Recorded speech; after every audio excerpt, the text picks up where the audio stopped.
23 Februari 1946, Pengadilan Militer Amerika Serikat di Filipina mengeksekusi mati Jenderal Tomoyuki Yamashita di Adi gantung dengan tuduhan melakukan kejahatan Perang Dunia II. Kematian Yamashita mengakhiri hidupnya, sekaligus membuka salah satu misteri terbesar. Tepat setelah 68 tahun setelah kematian sang jenderal masih jadi legenda. Salah satu harta karun terbesar di dunia diyakini adalah timbunan emas Jenderal Yamashita.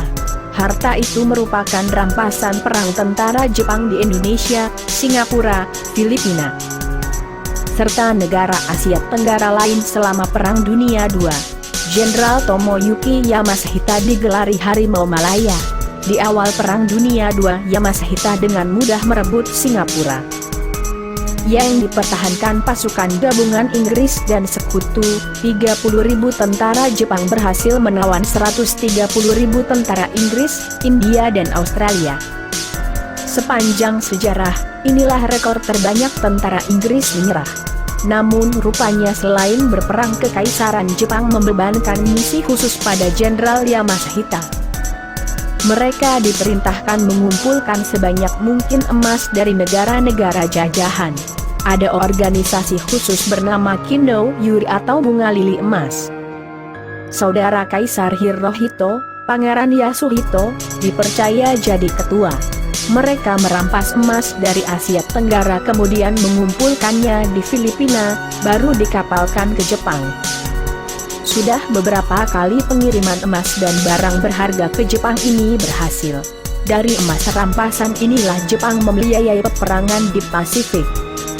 Sebuah front pertempuran yang membentang luas dari Manchuria hingga Kepulauan Salomon. Tentunya ini menguras biaya luar biasa besar.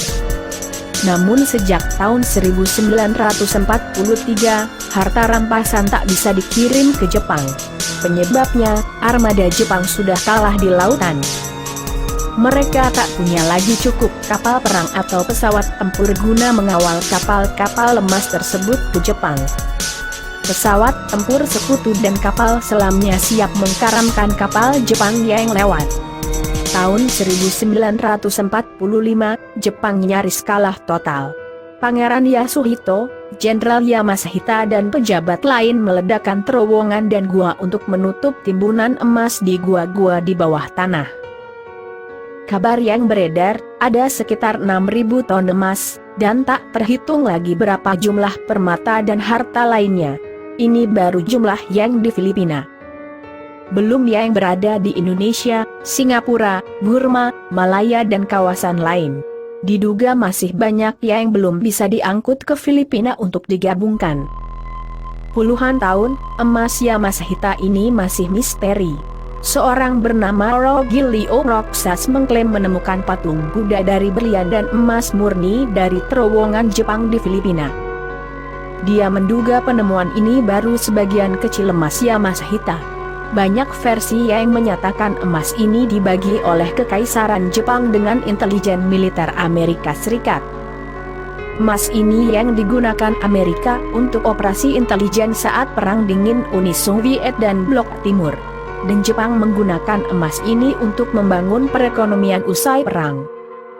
Alasan penguatnya, bagaimana Jepang bisa membangun perekonomian setelah perang tanpa suntikan modal yang luar biasa besar. Penguat lainnya, tak ada satupun anggota Kindo Yuri yang hidup setelah perang, selain Pangeran Yasuhito yang melarikan diri dengan kapal selam dari Filipina ke Jepang. Jenderal Yamashita dan prajurit lain, kalau tidak tewas saat perang, pasti dihukum mati tentara Amerika Serikat. Ada versi lain, emas ini dikuasai oleh rezim Ferdinand Marcos yang menguasai Filipina tahun 1965 sampai 1986. Diktator yang punya rekening luar biasa gendut. Dia adalah mantan tentara Filipina saat Perang Dunia II. Kekayaannya tersebar di beberapa bank di Eropa. Dia mengaku kaya bukan karena korupsi tapi karena harta karun.